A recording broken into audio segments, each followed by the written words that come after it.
Thank you very much. This is something. Well, you know, we're down at crunch time, folks. We got to do it. We got to do it. Like at 5:30 today, you know where you're going to be, right? And watch out for dishonest stuff, because I'll tell you what, there's a lot of dishonesty with this. You just got to be careful. They have paper ballots. They have the whole deal going, paper ballots, right? So just watch out. If you see anything, let us know about it. But we have a lot of people watching, because what's going on and what goes on is really quite terrible.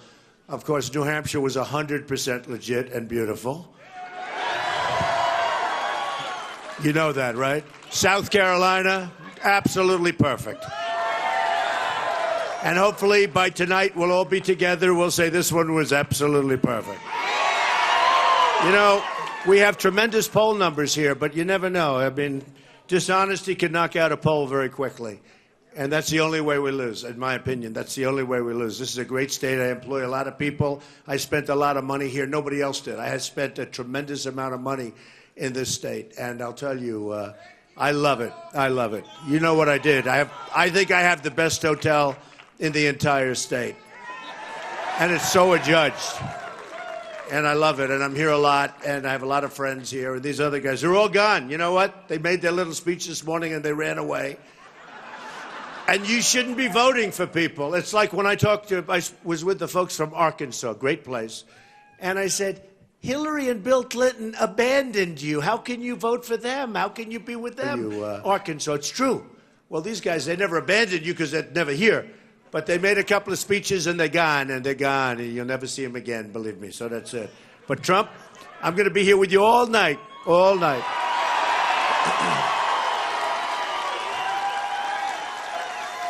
So 5:30, I mean, my most important thing, 5:30, you have to get out, and you have to caucus. But you don't have to caucus. You know the nice part? This is a little bit different. We really insisted. You have a great chairman, a great state chairman. We really insisted, so important, that you go in, you can vote and leave. You don't have to sit around like a bunch of dopes. You can go in and you vote, you know, and you get out. Although you could go in, vote, put your thing in, and then watch that everything else is honest, okay? That's another way of doing it. Stick around for a little while. So, you know, a lot of things happened. A big poll just came out in the state of Ohio where Trump is leading by a lot, okay? Well, that's pretty good, right? So we're shaking things up. A poll just came out in Florida where Trump is leading by a lot, a lot. And I have a feeling Texas is going to be very good also, if you want to know the truth. Because Cruz has gone down a lot in the last few days. You see what... You know, when you hold up a Bible, and nobody loves the Bible more than I do, when you hold up a Bible, you don't then put it down and go around lying and doing a lot of things that are wrong. And I have to tell you, what he's been doing is terrible, and that he's been getting away with it. But now he hasn't been getting away with it, because yesterday he fired his director of communications, who I always thought was a decent guy. He's taking orders from Cruz, folks. I mean, give me a break. And, you know, he didn't report that he had big loans with Goldman Sachs or with Citibank. And he puts in his financial disclosure form, and he didn't, because he's Robin Hood. You know, he's going to help you with the banks. He's going to tell those banks what to do. He's going to be, believe me, folks, got 2 loans for $1 million, and he didn't put them down. He didn't disclose the loans, okay? No, well, think of it. And you would love to pay the interest rate. He had very favorable. They call it very favorable. How about like he's paying practically no interest, all right? Now, I know why he doesn't want that disclosed. We all know why he doesn't. But you got to be honest. You got to be honest. And we'll see. I mean, look, is that a correct statement? So we have to be careful, but I think we're going to win. I mean, I shouldn't say this because I know we're going to do well there. I've been to Texas many times. I have so many friends in Texas. They're all calling me. Mark Cuban actually gave us the Dallas Mavericks arena. And he gave it to us on a Thursday, and by Monday it was like, you had to see that place, 21,000 people. It was the most incredible evening. But we've had 35,000. We've had 20,000s all the time. We have by far the biggest crowd. Look at this room. Now, the press won't show it. The press will show these few people back here, right? The press, no. The press isn't going to show this. The press isn't going to show that corner. They are the most dishonest. No, they're really dishonest people. They are disgusting, I'll tell you. No, they're the most dishonest. They're probably worse than Cruz, but not much. Well, you know, it's sort of funny how they tell you what to do. You know, like they're great, like they know. The New York Times, which is, forget it. I call it the failing New York Times. They buy a building, and they have a building in New York. They sell it for $125 million or so, right? Couple of years, few years later, guy sells it for $525 million. And then they tell you what to do. They buy the Boston Globe for $1.3 billion. They sell it for $1. And then they write an editorial where they tell you how to run your life. Give me a break. And actually, if you think of it, I know why I get bad treatment in the New York Times, because it's owned by Mexico. I don't know if you know. A rich guy in Mexico actually has power at the New York Times. I wonder why they don't like us. You know, I just wonder. But think of it.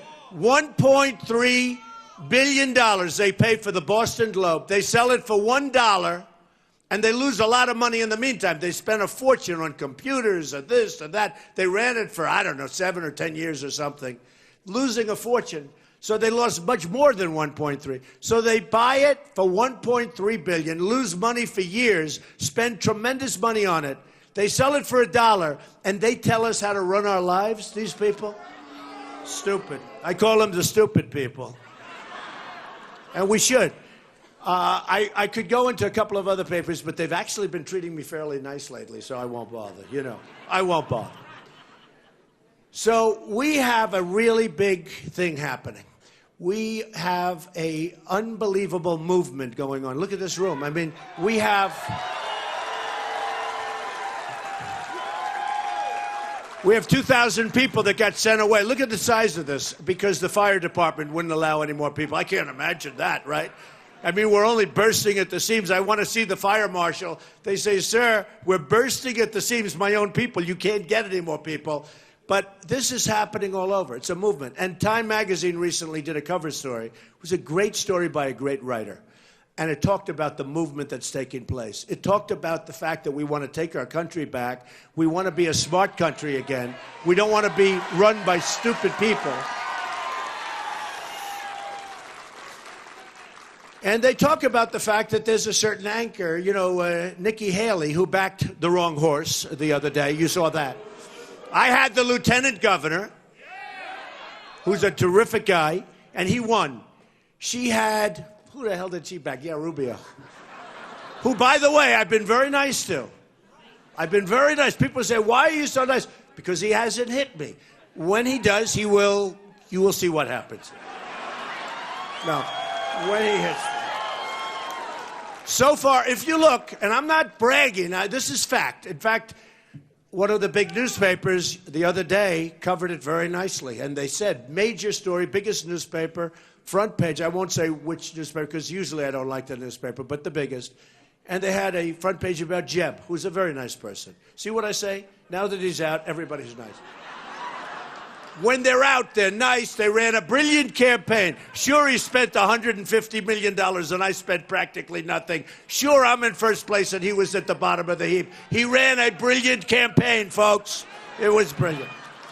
No, he was not nice to me. I will tell you this. He was not nice to me, and he ran tremendous numbers of negative, millions and millions of dollars of negative ads.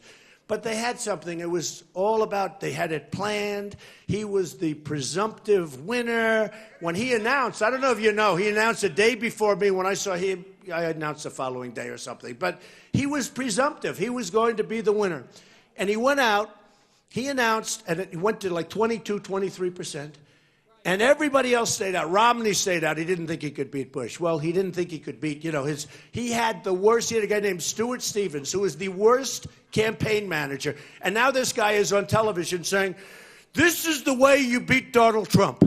This is the guy couldn't beat Obama. He's a failed president. Stuart Stevens. Every time I see him on television, his hatred, he starts shaking. They mention Trump's name. and his hands start to shake. He starts to sweat. But other people start to sweat too, don't they? Huh?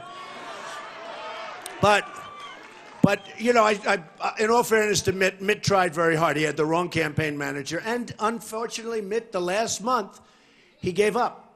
He gave up even though he was leading. He could have won. We had a failed president, and we had somebody that just had very bad advice between Stuart Stevens and the other people. And maybe, you know, you got to say it's Mitt's fault. But I backed Mitt Romney, and he failed. I backed John McCain, and he failed. This time I said, I'm going to do it myself, okay? Believe me. Believe me. And it's been an amazing thing. I mean, it's been to watch it and to see it grow. We started off practically from the beginning. You know, before they wouldn't poll me, the press, they wouldn't poll me. And they just wouldn't do it. And, yeah, I felt good about that. I felt good about that. But they wouldn't do it, and they wouldn't poll him because they said he's not going to run. We are not going to be used by Donald Trump, they said. We refuse to be used. And Mr. Trump is just having a good time. Believe me, I can be someplace else. I do love you people, but I could be on a boat right now. I could be doing a lot of things. No, I don't want to be. I don't want to be because, you know, the theme, Make America Great Again, we're going to make it greater than ever before. Greater than ever before. And from the beginning, when I went out, and my wife said it to me, she said, darling, you know if you run, you're going to win. I said, how do you know? She said, because she's a very smart woman, actually. She's very, very smart. She said, because I see the way people react to you. And if you run, now, if you don't run, you will never, ever look good. You will never, ever, not that she wanted me to run. She preferred that I didn't. She likes our life. I mean, it's a nice life. This is a crazy life, folks. I mean, honestly, you meet, I'll tell you what, I said it yesterday. You meet some bad people. This guy, Ted Cruz, is the single biggest liar I have ever dealt with in my life. I mean it. I've never seen, he will lie about anything. And you meet some, now I've met much tougher people than Ted Cruz. He's like a baby compared to some of the people I have to do. He is like a little baby. Soft, weak little baby by comparison. But for lying, he's the best I've ever seen. He's the best. Of course, really, the great liars are the ones that don't get caught, right? The ones that get caught, they're not really great liars. I mean, he really got caught. Well, Hillary, so far, is doing a good job. Hillary, think of it. Hillary, you know, somebody shouted out the name Hillary, and I will say this. There has nobody has ever committed the crimes that she's committed, and so far, she's sailing along. She's being protected. Hillary is being protected. And I have to be honest with you, I don't think Hillary has the strength or the stamina to be president. I really mean that. Doesn't have the strength. And remember what I said. Remember when I said low energy for somebody else? I won't mention names. Hillary, I'm very good at this stuff. You need tremendous strength and you need tremendous stamina. And Hillary will come in for a meeting. She'll see a few people. They'll vet all the people. What are you going to ask her? What kind of cereal she has for breakfast? What are you going to ask her? Where does she buy her clothing? You ever see anybody? So I walk into a Lions Den. I don't know who the hell's in this room. But whoever it is, I love you, okay? I love you. But with Hillary, doesn't have the strength. Remember I said it. She doesn't have the strength. She doesn't have the stamina. She'll do an event. She goes away. She'll do a debate. She goes away. She needs tremendous. We have the worst trade deals in the world. We're losing on trade. We're losing with our military. We can't beat ISIS. We're losing with health care. Obamacare is a disaster. We're going to repeal it or replace it. We're losing with Common Core. It's going to be ended, and we're bringing education back locally.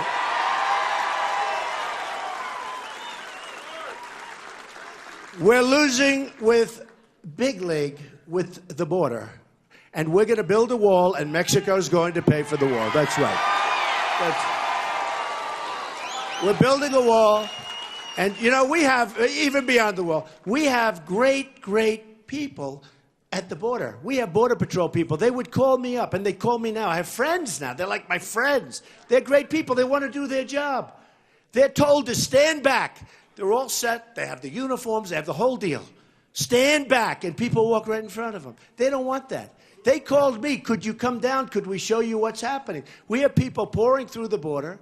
They're not supposed to be here. And we're going to let people come into our country, but they're going to come in legally. They're going to come in legally. And we are going to build a wall. And the wall is going to be a beautiful wall. It's going to be a very tall wall, much taller than this very low ceiling, believe me. It's going to be a wall that if you get up there, you're not going to want to come down. It's going to be like, can you send a crane to get this poor gentleman down? And we're going to stop drugs, and we're going to stop all of the problems that are pouring into our country. And the Pope was terrific, but he heard one side of the story. The following day, he couldn't have been nicer, but he heard the officials from Mexico, who I respect. They're smarter and they're sharper than our leader, if you call him a leader. I don't call him a leader. But he calls in Iran. He said, I spoke with the Supreme Leader. Give me a break, the Supreme Leader. He's not the Supreme Leader for us, I can tell you that. But if you look at it, we're going to have a wall, and it's going to be a great wall, and it's going to work. You know, if you look at the kind of damage being done to this country between the crime and the drugs that are pouring in, and the economic development, by the way, because they're taking jobs of American citizens. Now, when we need extra people, we'll work it out where they come in, they go back. They come in, they go back. The grape industry is an example. I don't want to hurt an industry. We're going to make our businesses stronger, better than ever. We're lowering taxes for business, big league. We're going to make us, you know, we pay the highest taxes in the world. I don't know if you know that.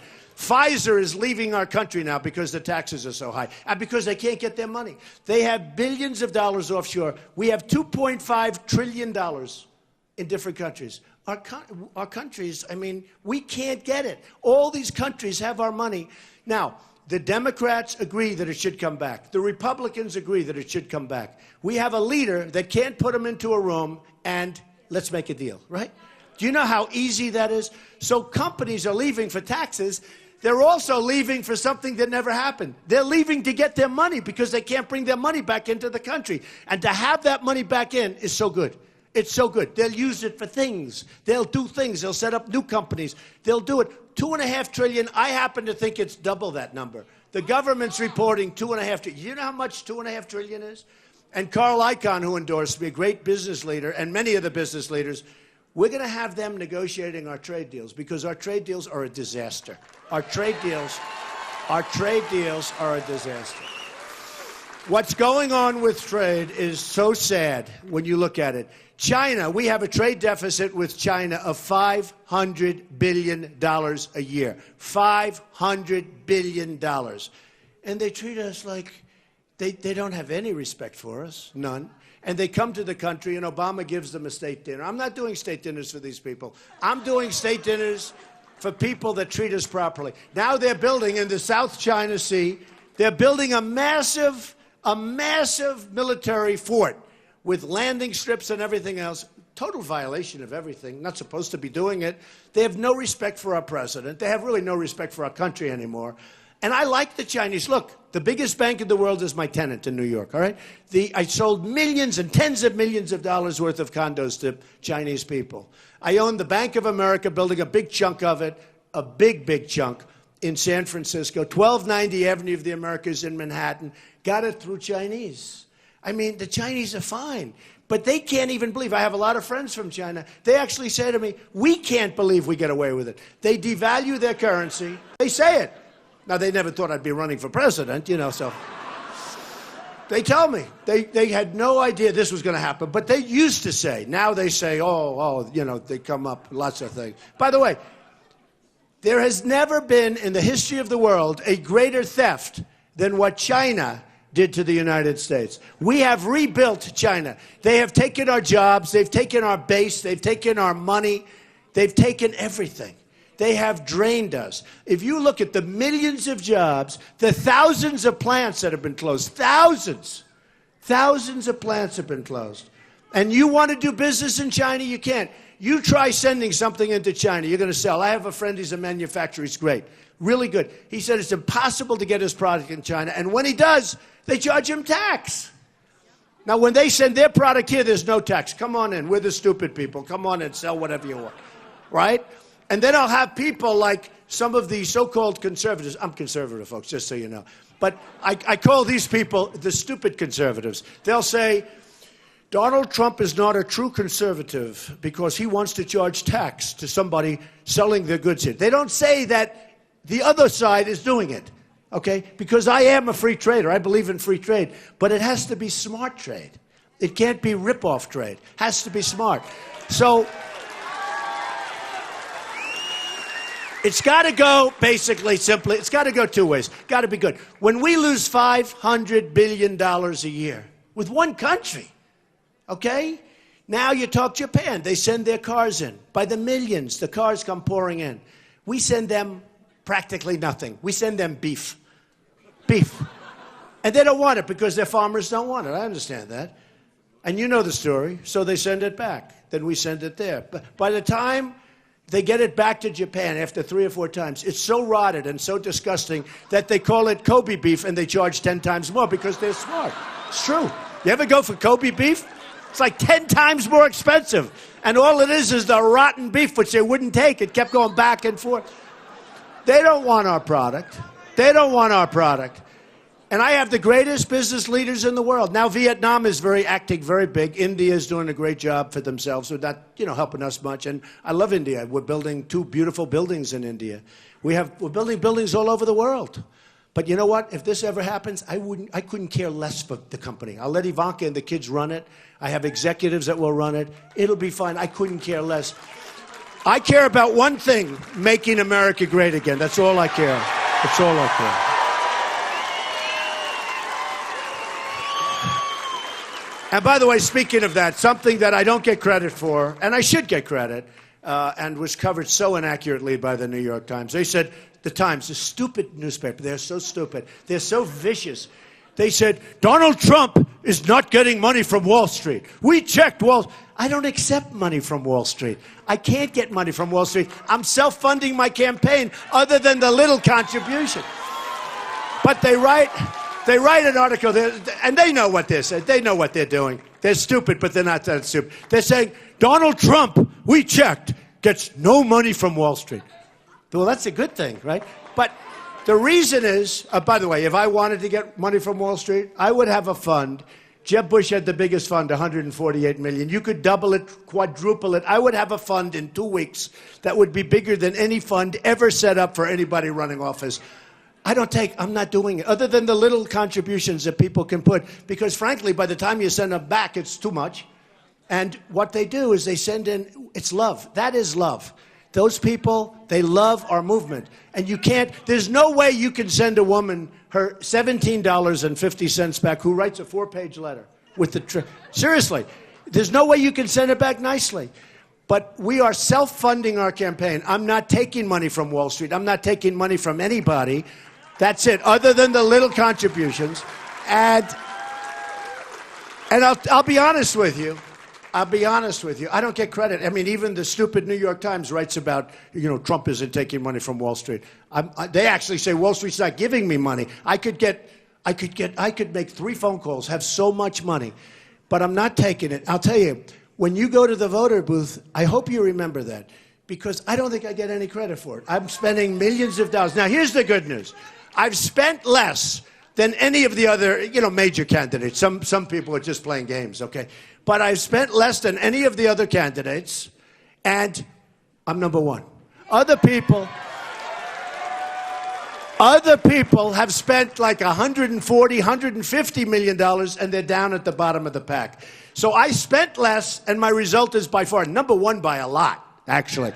It's not even close. Wouldn't it be good to have a president that could spend less and be number 1? Wouldn't that be a good thing? Wouldn't that be good? Be so good. It would be so good. And that's what's going to happen. In education, the top 30 countries, we're number 30 in the world. Okay? We're number 30 in the world. You have countries that you never even heard of that are doing better than us. But we're number 1 in the world in cost per pupil. And number 2 is so far back, you don't even call it number 2. So we're number 1 in the world in cost per pupil, and we're number 30. We're at the bottom of the pack. You have Norway, Sweden, Denmark, China, many other countries. We're number 30. Wouldn't it be nice if we could change that so that we, even if we're not in the top 5, where we spend less money, which, by the way, getting rid of Common Core will save a tremendous amount of money, and you'll have better education. You'll have better education. Another thing we're going to do is we're going to protect, really protect your Second Amendment, okay? And you have... Just so you know, there's an assault on the Second Amendment, and there's an assault on Christianity, folks. Just believe me. We are being assaulted, and there's an assault. We've had tremendous backing. Jerry Falwell Jr., Reverend and Pastor Jeffress, who's great. He's on television all the time. He said, you know, he's got a better way of saying it than this, but I'll sort of paraphrase. He says, you know, Donald Trump may not be perfect, but the evangelicals, Christians, they really want protection, and he's the best for that. They want leadership, and he's the best for that. By the way, I happen to be Protestant, just in case there was any question. But Presbyterian, to be exact. Any Presbyterians in the audience? Any Presbyterians? That's good. Aren't too many, not too many left. I don't know. Where are my Presbyterians, okay? But Jeffress, Pastor Jeffress is a great guy. And I never met him when he was doing this, but he'd say, the evangelicals are very, very smart people. And, you know, they had a choice years ago. And I'll tell you, Jerry Falwell says this, that his father, who was an incredible guy, he said the greatest compliment. He said, Donald Trump reminds me so much of my father. What they built with Liberty University is incredible. And he said, you know, my father took a lot of heat years ago because he wouldn't back Jimmy Carter, who could quote every verse in the Bible, but he did back Ronald Reagan very strongly, who couldn't do that, but he ended up being a great and strong president. And he said, that's what we want. That's what we want. So, I mean, having their backing is great. Having Sarah Palin's backing is fantastic. She's been so great. She's been so great. And, you know, we have the backing of a very tough man on the border, right, Sheriff Joe? When Sheriff Joe backs you, you immediately know you have won the fight on the border. That I can tell you. Nobody tougher than Sheriff Joe. But we've got to be tough. We've got to be smart. When I went down on June 16th, I came down the escalator, which takes guts, believe me. It was a rough thing. To consider doing this was rough because you don't know you're going to make a fool out of yourself. You've never done it before. I've never been a politician. I've been a jobs producer. I will be, by the way, the greatest jobs-producing president that God ever created. That I can tell you. I will produce jobs. We're going to bring our jobs back from China. We're going to bring our jobs back from all these places that have been taking our jobs. We are going to bring them back from Mexico. Mexico, again, I don't blame the Mexican leadership at all. Although there was one gentleman, you know the story, he gave a news conference saying, we will not pay for the wall, right? He said that. I said, nobody asked him. Who asked him, right? It's Calderon. Calderon. Don't know him. Never met him. He said, please tell Mr. Trump we will not pay for the wall. Just so you understand, we had a trade deficit last year with Mexico, $58 billion. The wall's going to cost 10 to 12 billion. Peanuts. They will pay for the wall. You know, these politicians come up to me and they say, you really can't build a wall. This was a while ago. They said, you really can't build a wall. I said, of course you can. The Great Wall of China, 13,000 miles. We need 1,000, right? So they come up. Then all of a sudden, last week, my wife comes up to me. She said, darling, I don't believe it. Ted Cruz is on television. He said, we will build a wall. Okay? And now another one came out. We will build a wall. It's amazing the way I can talk people into things, right? We will build a wall. And she was shocked because, no, I was the only one. And do you remember the abuse? You can't build a wall. And every time I think about that, I think about 2,000 years ago, China, 13,000 miles. We need 1,000. It's actually 2,000 miles, but we have natural barriers, natural buffers, and things that will do a very good job, okay? I might make it a little longer. We're going to make this is going to be impenetrable, unless you come in legally, in which case it's going to be fine. But Calderon, so he has a news conference, and he said, we will not pay for the wall. We'll tax him. We will not pay for the wall. So the newspaper, one of the people is here, and they call me up. Could we have a comment? Calderon, former president, Calderon said, Mexico will not pay for the wall. Could we have your comment? I said, yes, the wall just got 10 feet higher. It's true. It's true. Look. In all fairness, we'll end up having a very good relationship with Mexico. We're going to end up to be fine with Mexico. But they're taking advantage of us. Everybody's taking advantage of us. We have incompetent leadership. We have incompetent people. This morning I watched President Obama talking about Gitmo, right? Guantanamo Bay, which by the way, we are keeping open. And we're going to load it up with some bad dudes, believe me. We're going to load it up. But here's the thing I didn't understand. I heard this, but I didn't understand it. We spend $40 million a month on maintaining this place. Now think of it. $40 million a month. I think we have, what do we have left in there, like 100 people or something? So we're spending $40 million. I would guarantee you that I could do it for a tiny fraction. I don't mean like 39. I mean like maybe 5, maybe 3, maybe like peanuts. Maybe in our deal with Cuba, we get them to take it over and take and reimburse us because we're probably paying rent. You know, like Saudi Arabia, we're going to keep it open. By the way, we're going to get the cost down because that's ridiculous to pay 40. But these are politicians. These are politicians. I mean, these are just politicians. They don't know anything about dollars. They never employed anybody. A guy like Ted Cruz, he has no clue. He never employed anybody. He's a nasty, nasty guy. He's a liar, and he never employed anybody. That's a bad combination, right? I mean, I don't know. Hey, look, I told you, I'm leading in Ohio, I'm leading in Florida, but I'd like to really win in Texas. Wouldn't that be great? I love Texas. I love Texas. And I think now that he's exposed himself as a nasty person who lies a lot, I think he's going to go way, way down in Texas. So I think we have a shot in Texas. But he does commercials in me. I have one here where something to do with federal lands, and Donald Trump supports the federal government and the lands, and I don't even know what the hell they're talking about. I mean, I don't even know. It's this commercial, and it's put out by him. And I don't even know what they're talking about. And I've seen it like 5 times. I'm saying, I hope people aren't swayed because he lies. He's had to take down numerous commercials. The other day, during the vote, right, in South Carolina, it's the morning of the election.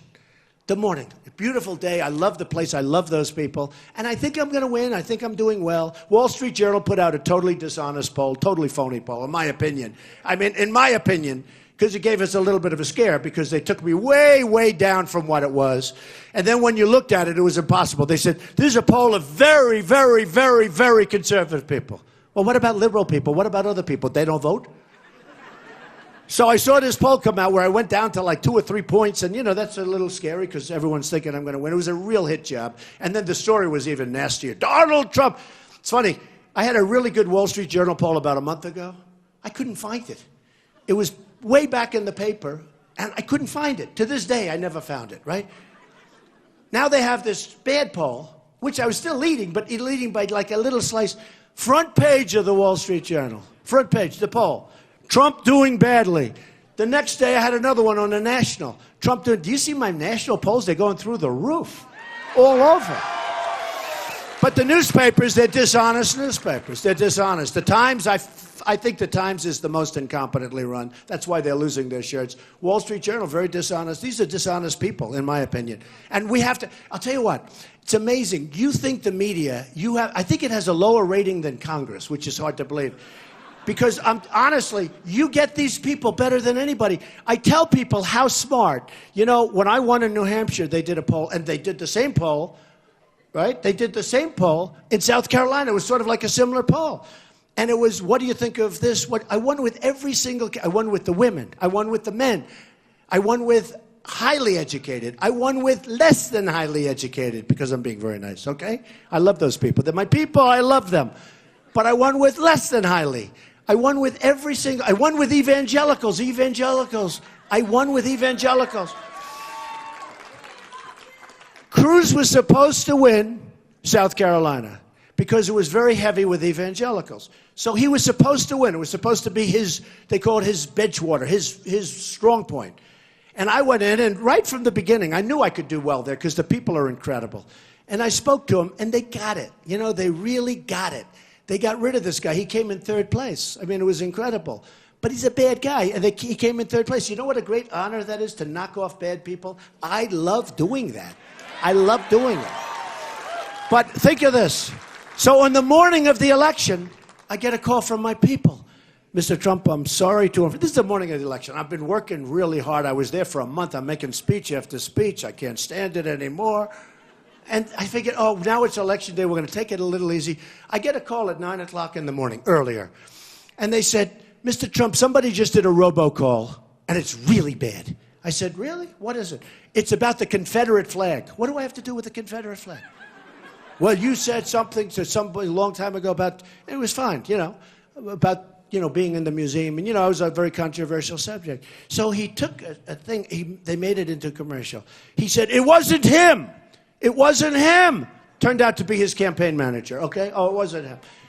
Then he did another one about gay marriage, okay? It's fine. Did another one about gay marriage. And he puts it on.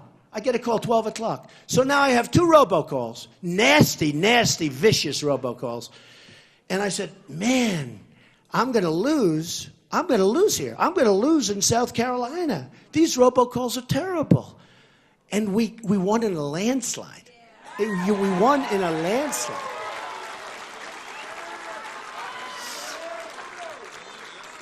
I mean, it's so beautiful. The truth is, you're really smart people. And I have to tell you, you know, for a while they were saying, Trump's people are the most loyal, which is true. That everybody, no. Even the really dishonest press, even I was going to say a word, I won't say it, okay? Even the really dishonest press says Trump's people are the most incredible. I mean, I had a rating, 68% would not leave under any circumstances. I think that means murder. I think it means anything, okay? And the rest, I think I got up to 92, which was like, will probably never leave. You know, like these incredible. Other guys are at 10%. I mean, they'll leave if you sneeze, they'll leave. They don't like the way you sneeze. My people, I love you people. Look at you. I love you. I love you. My people are the most loyal. But, you know, they like to say, though, I see it all the time on television, because let me tell you, you're smart. They like to say, well, you know, Trump has a very uneducated... Let me tell you, no. It's all... I won with the smartest. I won with the most educated. I won with the smartest. I won with people that are smarter than anybody, but they don't have the big education. My people are the smartest people. Believe me, the smartest, because they get it. They get the total dishonesty. They fully understand it. And we won with everything, but we have the smartest people. Remember that, folks. We have the smartest people. They like to say that, because they think maybe that's a negative. Just like these cameras, they'll never show that corner of the room. They're never going to show this room. They're never going to show this room. I mean, no, they're never going to show it. They won't do it. They won't do it. I've been working in them. That's why I love protesters, because the only time they move is for a protester, because they think that's negative. You know, last night, can't stop the Trump. You're right. Can't stop this crowd. Can't stop this crowd. You know, when I first started with the speeches, and the crowds got bigger and bigger and bigger, it's word of mouth, and the movement started, and now they're talking about, they say, I get a call from a very important writer, most important, happens to be a liberal, and he calls me up and says, how does it feel? I said, how does what feel? How does it feel? What you've done has never, ever, ever been done before. I say, doesn't feel at all. If I don't win, it's a waste of time. And I'm not talking about winning primaries, getting to be the nominee. I'm talking about winning against Hillary or whoever we're going to be fighting. And this reporter, and he said it with respect, he says, no. It doesn't matter whether you win or not. What you've done has never, ever been done in the history of politics. And I said, maybe so and maybe not. But to make our country great again, we have to win, and we have to be able to do all these things. So that's the way I view it. I mean, I view it. It was actually a very complimentary call. By the time I finished with him, he never wrote the story, because, you know, it's interesting, because I was so negative on it, because I really believe that. I could have had a nice story about it. It doesn't matter. But you do have to get Time Magazine, because they talk about the movement. They talk about what's happening. They talk about it in the most glowing terms. And they talk about it in the most sophisticated terms. They talk about we're the internet compared to a store like Macy's, which was extremely disloyal to me, by the way, very disloyal. Don't shop at Macy's. You know, when I went out, good friend of mine, was a good friend of mine, when he ran Macy's. When I went out, and this was sort of crazy, and I said, we have to stop illegal immigration. I started doing the whole thing. Turned out I was right. But it took 3 or 4 weeks for people to realize it. But when I went out, I got a call from Macy's. And they said, you know, this is a very controversial position. Now, look, it was peanuts. I'm selling like, what, shirts and ties. It's not a lot. Not a big deal. And the ties were made in China, so I didn't even care, to be honest with you. You know, I was probably going to have to get away from that one pretty soon anyway. You want to know that. But they came out and they said, Donald, this is very, very controversial. We're going to have pickets coming, Hispanics. By the way, I think I'm going to win the Hispanic votes. Do you know, in the state of Nevada, you saw it the other day, I win with Hispanics. I win with Hispanics. First of all, they're here legally, and they don't want their jobs taken away from them. And second of all, and importantly, they know I'm going to bring jobs in. They know I'm going to take jobs away from Mexico and China and all these places. But they said, we're going to have pickets in front of Macy's. I said, so what? Have pickets. I have pickets all the time. I have pickets like all the time. And here's what happens. They'll picket for 20 minutes and they want to go get lunch and they'll never show up again. He said, no, this is terrible. We're going to... And that's what happened. They showed up for about 2 seconds. But in the meantime, they said, can we do this? So I said, just very disloyal people. Just remember that. I don't shop at Macy's too much anyway. But don't shop at Macy's. Don't shop. You know what? Because in my opinion, they don't have the best interests of our country in mind. That's what I say. They're more interested in being politically correct. And political correctness is killing this country. Remember that. It's killing this country.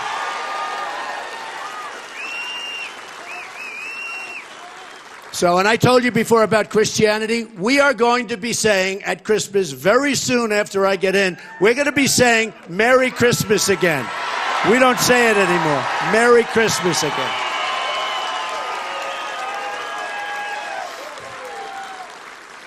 When I made the statement, and it had to be made, and I've had so many friends that were Muslims calling me up saying, Donald, not all of them called me, but some called me. Some very, very successful ones called me. They said, Donald, you've done us all a big favor because it's something that has to be talked about. There's something going on, folks. And when I said we have to have a temporary ban, it was so important.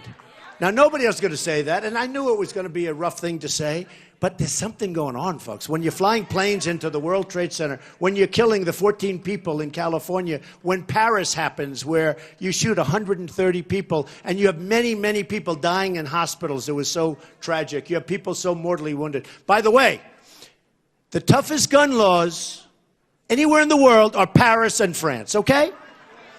They had no guns on the other side. If a few of you characters were in that room and you had your gun along your ankle or along your waist, it would have been a whole different story. Would have been a whole different story, believe me. Would have been a whole different deal. I tell my friends, you know, these guys, they want to take away the Second Amendment. You have a couple of people, like Hillary Clinton. She wants to destroy the Second Amendment. No, she does.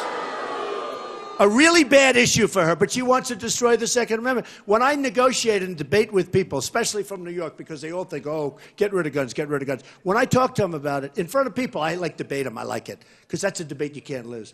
And I say very simply, if we had guns on the other, where the bullets are flying in both directions, like not just one direction. The bullets now are flying in 2 directions. Boom, boom. You know what's going to happen? They lose that debate every single time. Every single time. I call them up the next day. They say, do you agree? Right? Do you agree? They say, nah, I don't. They can't win that debate. So we're going to protect our Second Amendment. We're going to be safe. We're going to be happy. And nobody is going to mess around with it. Nobody whatsoever. Remember that. Just remember that.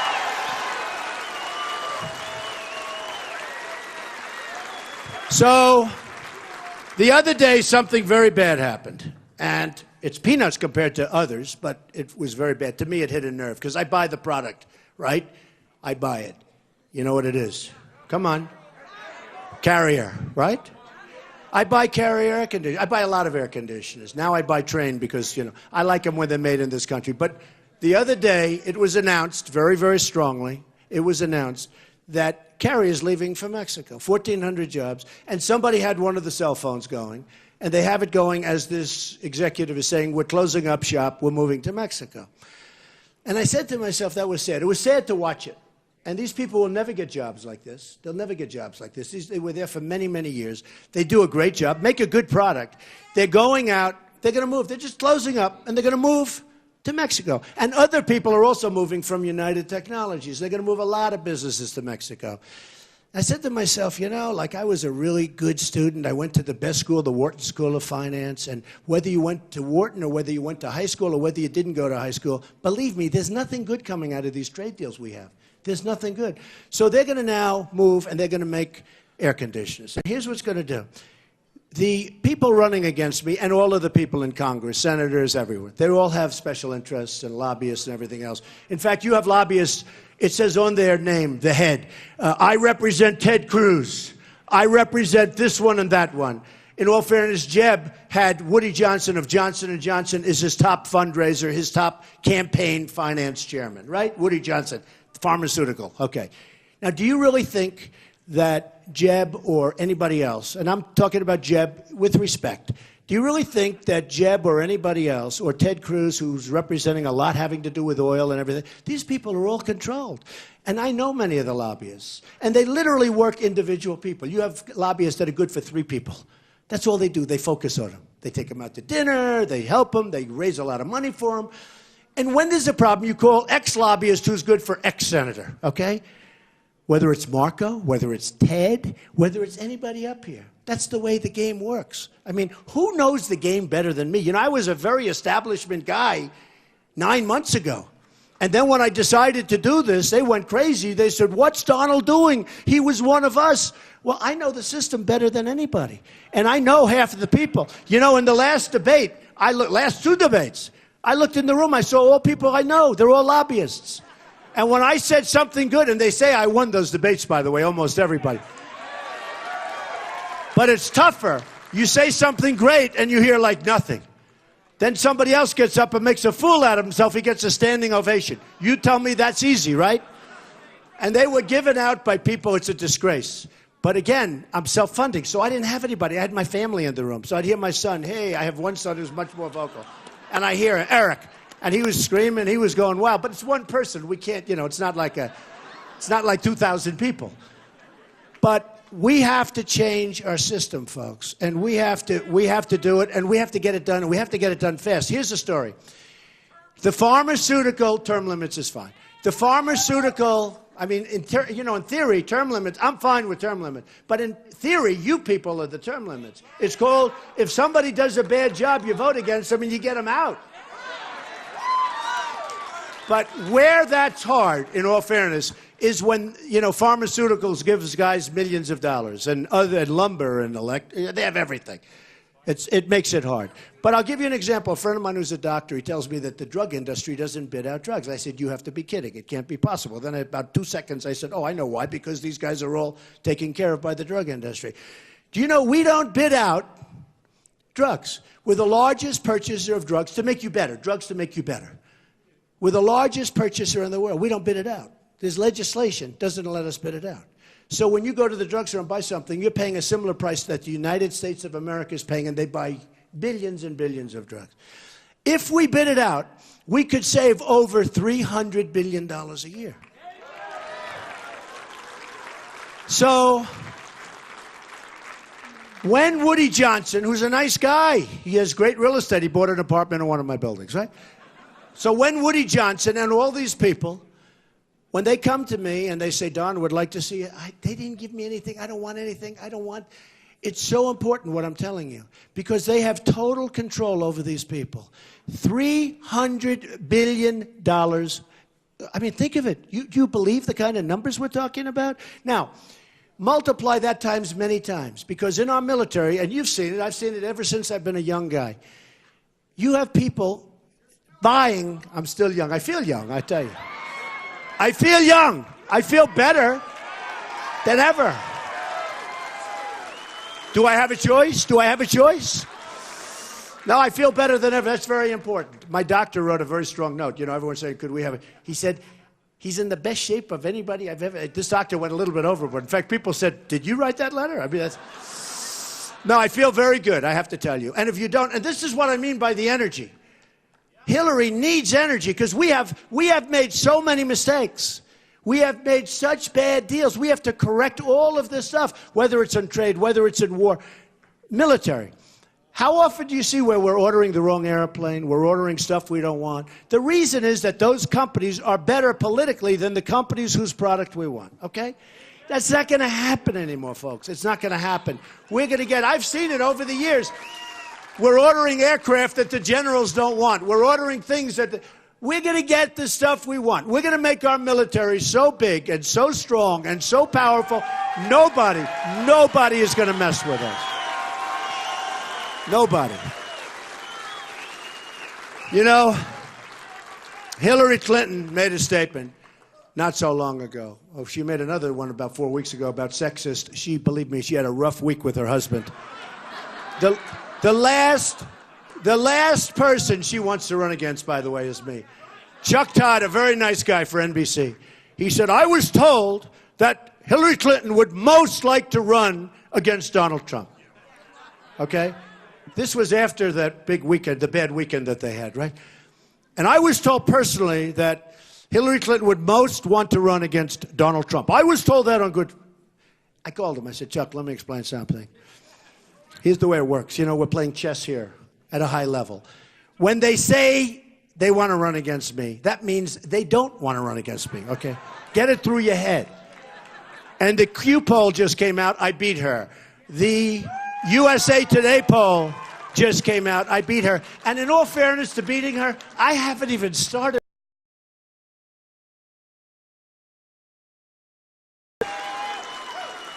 I mean, look at what we did together, because I'm like a messenger. We're all together, folks. This is our deal. Look at what we all did together. I'm not going to say me, but I'm the one that gave the message. Look at what we did to various people. Governor Walker, a nice guy, took him out, right? He was leading. He was going to win. He was going to win. Governor from, as you know, Texas, nice guy, right? Governor Perry, very nice guy. He made nasty statements about me. And then I challenged his IQ, which wasn't nice to do. And I challenged his glasses. What the hell are you wearing glasses for, all of us? I said, the glasses aren't working. And the only reason I do this is they all went to other people. They're backing other people, so it's fair game. Do you agree with that? If they, and I have to say, many people have called me, and they want to back me. I find endorsements very unimportant. I really do. I do like having Sheriff Joe. I do love having Sarah. I do like having... I really love having, as you know, Jerry Falwell. I think he helped me a lot with the evangelicals, right, in South Carolina. I think he helped me. I love having Pastor Jeffress. But I find that they're a lot of work. I have some people that gave me a endorsement, and they're such work. They call every day. I think you should say it a little differently. May I come over and talk to you? I say, I don't have time. I don't want to say it differently. I like the way I said it. It seems to be working.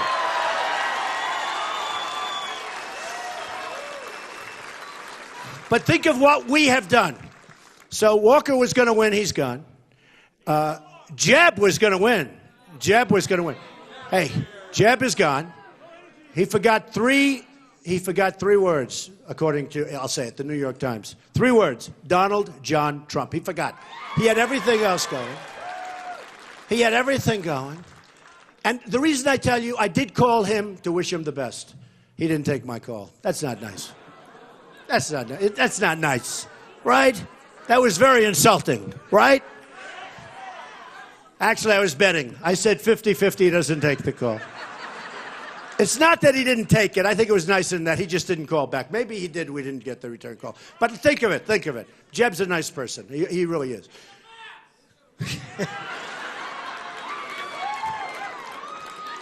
I have, you know what else I have? I have the toughest people. I have the smartest, and I have the toughest. Think about this clown senator we have, Lindsey Graham. He was so vicious. He went on television. He's shaking. He's shaking. He's discussing me. He's shaking. He's our guy. He's going to tell us what to do. He's been in there forever. He's going to tell us how to win the war with ISIS. He is so wrong. It's almost you have to do the opposite of what he's saying to win. He's going to end up getting us into World War III. He's been there. I know more than anybody. I've been doing this for many years. That's right. We've been doing it for many years. And look where we are. It's worse than ever. It's worse than ever. I mean, the hatred this guy has. So he started out at 6 or 7. He went down to 0. And, you know, in his own state, I was at 40. And he was at 1. I said, I don't think I want his endorsement. Do you agree? He brilliantly endorsed Jeb Bush. A week later, Jeb Bush was out of the race. This is, no. These are the people we have running our military. He endorsed Jeb Bush. A week later, Jeb was gone. This is who's telling us how to beat ISIS. These guys are brilliant guys. They sit there. They watch this. They can't believe it. They can't believe it. We had a question in the previous debate about waterboarding. They asked Ted Cruz. He was on my left, right? I've been in the middle. I didn't hear that. I didn't hear it. But it could have been foul, so I'm doing this for the press. Anybody that says something like that, I will reprimand them. Who said it? I didn't say anything. You are reprimanded. Okay, that's a very light reprimand. I didn't say it. They'll say now, remember when somebody in New Hampshire shouted out something about Obama and they thought I was supposed to defend him and it went a whole thing and I went like, because I didn't say anything. I said, I didn't do anything, so if I don't do anything, they go after me. If I do something, they'll go after. So I'm reprimanding you, sir. Officially. That's official. But okay, so listen, let's go over a few of these guys, right? So you have Perry, he's gonzo. And every one of them who attacked me, everyone, and now I'm watching television, it's sort of weird. I'm watching CNN, I'm watching Fox, I'm watching MSNBC. They've been treating me really great, I got to tell you. I guess their ratings go very good when they put me on this. But I have to tell you, so I'm watching, and they're saying, they're afraid to attack Donald Trump. They're afraid. He has made mincemeat out of everybody that's attacked him. He has absolutely destroyed everybody. It's been horrible. It's horrible. What he did to Jeb Bush, what he did to Governor Perry, what he did to all of these people, they're all afraid of him. And I said to myself, isn't that the kind of guy we want for president? Right?